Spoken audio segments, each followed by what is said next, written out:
Bonjour et shalom à tous, c'est Sentinelle Rudima. Bienvenue sur ma chaîne YouTube. Ici, je parle des choses qui m'arrangent, mais aussi des choses qui me dérangent. Alors, je m'en vais vous promener dans un sujet qui fait le buzz. De plus en plus, dans la société, on en parle, des femmes qui deviennent pasteurs. Au regard de cette pandémie, au regard de ce phénomène qui se répand de plus en plus, il y a une question qui nous vient à l'esprit. Est-ce qu'une femme doit être pasteur? Est-ce qu'une femme peut être pasteur? Bonne question. C'est une question biblique. Elle a nécessairement une réponse biblique. Suivez mon regard. Alors, les apôtres qui sont les pionniers de la foi, ceux à qui Jésus a donné l'ordre d'aller partout dans le monde prêcher la bonne nouvelle et de nous enseigner à observer tout ce qu'il leur avait prescrit, nous ont laissé un modèle et nous devons nous référer à ce modèle qui est la Bible. Nous les chrétiens, nous faisons ce que la Bible nous commande de faire, la Bible nous enseigne de faire. Alors, le phénomène des femmes qui deviennent pasteurs, je voudrais interroger les Écritures, les apôtres, les pères de la foi, les fondateurs de l'Église, qui nous disent comment ça doit se passer aujourd'hui. Alors, je vais appeler un apôtre, l'apôtre Paul en premier, ici qui va nous parler dans le livre de 1 Timothée. Il s'est penché sur la question parce que de son temps, il y avait déjà ce problème.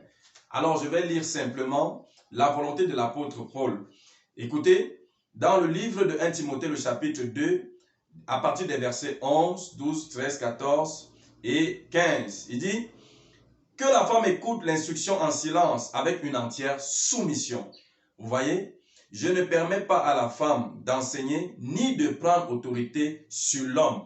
Parce que l'apôtre Paul sait que la position de la femme en enseignant renverse la loi de la Genèse après la chute qui était que l'homme devait prendre autorité et dominer sur la femme. Il dit qu'il ne permet pas à la femme d'enseigner ni de prendre autorité sur l'homme, mais elle doit demeurer dans le silence, car Adam a été formé le premier, Ève ensuite, et ce n'est pas Adam qui a été séduit, c'est la femme qui séduit s'est rendue coupable de transgression. Ce que l'apôtre Paul dit ici est vrai, mes amis. Lorsque notre père Adam a choisi d'écouter Ève, voici qu'il y a la mort. Toutes les ambulances que nous rencontrons, les cercueils, les cimetières qui existent, c'est à cause de ce que notre père Adam avait choisi d'écouter Ève. Lorsque les fils de Dieu virent que les filles des hommes étaient belles et qu'ils ont pris pour femmes, c'est là où l'espérance de vie a été réduite. Lorsque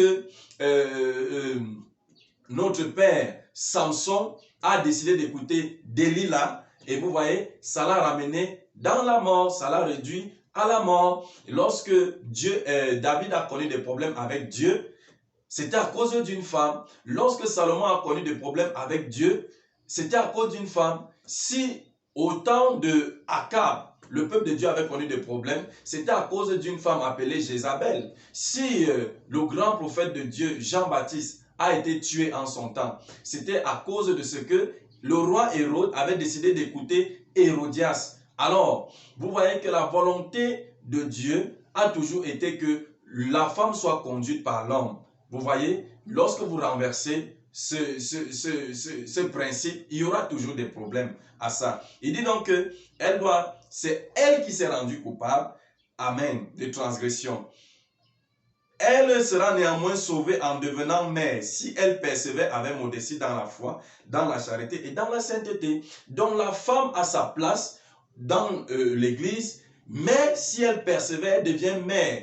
Ça veut dire qu'elle doit d'abord remplir ses devoirs de mère à la maison. La place de la femme, c'est encadrer les enfants, bâtir sa maison. L'Ecclésiaste Salomon nous dit que la femme sage bâtit sa maison. C'est l'insensé qui la renverse de ses propres mains en se retrouvant à un poste qui ne la convient pas, derrière la chair. Mais une femme sage est sauvée en devenant mère, en prenant soin de son mari, en prenant soin de ses enfants, en prenant soin de sa cuisine, de son ménage. Voilà la véritable place de la femme. Mais aujourd'hui, il y a un esprit qui est en train de sillonner le monde, qui égare un grand nombre de personnes. Et c'est étonnant de voir des grands hommes de Dieu fléchir le genou face à ce qui n'est même pas biblique. Et les gens, ces femmes ne veulent rien entendre. Ils ne veulent rien entendre. Ils disent que non, Paul parlait de lui-même. Là, Paul est en train de parler à Timothée par rapport à une certaine église, machin truc, et a fait cela. On raisonne, on ne veut rien entendre parce que ça nous coince. Parce que le ministère de femmes, le sacerdoce féminin, le sacerdoce des femmes, de la Genèse à l'Apocalypse, il n'y a aucune écriture qui autorise à une femme de prendre autorité sur l'homme, qui l'autorise à être pasteur, à conduire le peuple de Dieu, à être une femme leader pour conduire toute une église. Dieu n'a jamais fait cela. De la Genèse à l'Apocalypse, ce n'est pas maintenant qu'il va le faire. On n'a aucun passage biblique. Regardez l'apôtre Paul, qu'est-ce qu'il nous dit ici dans le livre de Galates au chapitre 1, parce que les gens disent que non, l'apôtre Paul parle de ces choses, c'était l'homme Paul, il parlait en tant qu'un homme. Regardez, Paul dit dans Galates chapitre 1 et le verset 1 dit, « Je vous le déclare frère, l'évangile qui a été annoncé par moi n'est pas de l'homme. » Ça doit régler cette question, car je ne l'ai ni appris d'un homme, ni reçu d'un homme, mais par une révélation de Jésus-Christ. Donc vous voyez que l'évangile que l'apôtre Paul nous enseigne, c'est la volonté même de Jésus-Christ. Alors, si quelqu'un renverse cet évangile, il est seulement en train de combattre le Saint-Esprit. Et nous savons que Paul nous a dit dans 1 Corinthiens 12 que l'esprit des prophètes est soumis aux prophètes. Alors, mes chères dames, retrouvez très rapidement votre place. Parce que vous essayez de rendre un service à Dieu en dehors de sa volonté. Et souvenez-vous que Jésus a dit, beaucoup viendront à moi, n'avons-nous pas fait telle chose en ton nom, n'avons-nous pas prophétisé, et je leur dirai aux vêtements, ouvriers d'inéquité qui connaissaient cette vérité, retirez-vous de moi, je ne vous ai jamais connu, vous avez rendu un service à Dieu en dehors de sa volonté. Dieu ne vous a pas appelé en tant que femme à le faire. Regardez, ici, l'apôtre Paul signe, il insiste et il persiste. Parce que l'évangile qu'il a reçu n'est pas de lui et cet évangile est de Jésus-Christ. Qu'est-ce que cet évangile dit? Il dit dans le livre de 1 Corinthiens 14, à partir du verset 34, il dit que les femmes se taisent dans les assemblées quand il ne leur est pas permis d'y parler, mais qu'elles soient soumises selon que le dit aussi la loi de la Genèse dont je parlais tout à l'heure. Si elles veulent s'instruire sur quelque chose, qu'elles interrogent leur mari à la maison, mes amis. Oh là là, car il est malsain à une femme de parler dans l'église. Est-ce de chez vous que la parole de Dieu est sortie? Ou est-ce à vous seul qu'elle est parvenue? Si quelqu'un croit être prophète ou inspiré, qu'il reconnaisse que ce que je vous ai écrit est un commandement du Seigneur. L'apôtre Paul dit que ce commandement qui est quoi? Que les femmes s'étaient dans les assemblées, car il est malsain à une femme de parler. Si toi tu es prophète, si tu es inspiré, si tu es archibishop, si tu es quoi là, si tu es évêque, tu es cardinal, tu dois reconnaître que ce que Paul a écrit, le commandement là, est du Seigneur. Maintenant, il dit, si quelqu'un l'ignore, qu'il l'ignore comme nous le faisons aujourd'hui, on ignore cette partie des Écritures, on reconnaît Paul quand il parle des paroles en langue, quand il guérit les malades, quand il parle de l'amour, mais quand il dit aussi aux femmes de cette terre, là on n'est plus d'accord avec lui, on attribue cela à Paul. C'est malhonnête, mes chers amis. Le Saint-Esprit n'a jamais appelé une femme à se tenir derrière la chair et conduire le peuple de Dieu. Regardez le jour de la Pentecôte. Regardez le jour de la Pentecôte. Regardez avant la Pentecôte. Lorsqu'il fallait remplacer une personne, que Judas était déjà allé se suicider et qu'il fallait remplacer ce Judas-là. Il y avait plusieurs femmes. Il y avait Marie de Magdala, il y avait Élisabeth, il y avait des grandes dames de foi, il y avait Marie, mère de Jésus, qui était bien placée pour jouer ce rôle.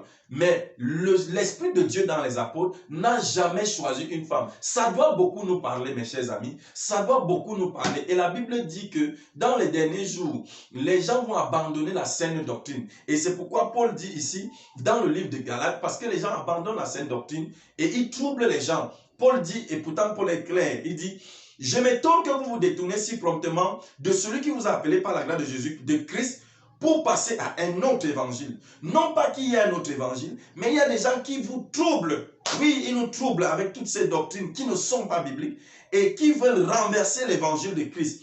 Mais quand nous-mêmes, quand un ange annoncerait un autre évangile que celui que nous vous avons prêché, qu'il soit anathème, c'est-à-dire qu'il soit maudit. Nous vous l'avons dit précédemment et je le répète en cette heure. Si quelqu'un vous annonce un autre évangile que celui que vous avez reçu, qu'il soit anathème. Vous voyez, même si c'est un bishop, même si c'est un évêque, même si c'est un archibishop, vous voyez aujourd'hui, il y a un esprit de mode. L'apôtre Paul dit qu'il soit anathème.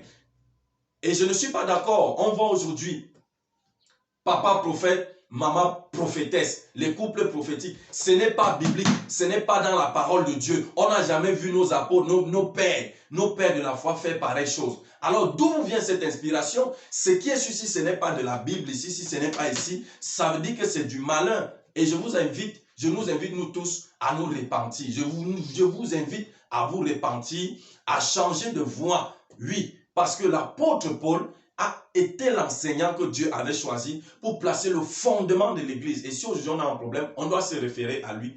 Mais vous qui ajoutez, vous qui retranchez, vous qui enlevez cette partie des Écritures, il y a une prophétie que l'ange vous a adressée. Dans le livre d'Apocalypse, au chapitre 22, le verset 18 à 19, il dit « Je le déclare à quiconque entend les paroles de la prophétie de ces livres. Si quelqu'un y ajoute quelque chose, Dieu le frappera. » Vous voyez, si vous ajoutez, Dieu vous frappera. Dieu le frappera des fléaux décrits dans ce livre.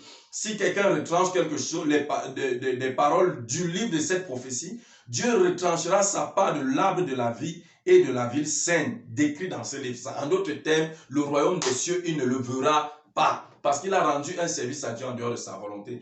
Alors, une femme peut-elle être pasteur? Non. De la Genèse à l'Apocalypse, on n'a jamais vu pareille chose. Il n'y a pas ça, même une seule fois. Je vous mets à défi, si quelqu'un trouve un seul passage où une femme a déjà été appelée à servir Dieu derrière un pupitre, derrière une chaire, a conduit tout le peuple de Dieu, a conduit le peuple de Dieu dans le sacerdoce féminin.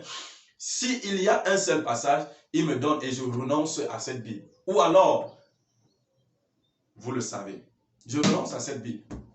Alors mes amis, la parole de Dieu est claire. Moi, je vois, les Écritures nous parlent. Une femme ne peut pas exercer le sacerdoce. Alors, elles peuvent chanter, témoigner, faire toutes les bonnes actions, mais elles ne peuvent pas tenir le sacerdoce. C'est Sentinelle Rudima.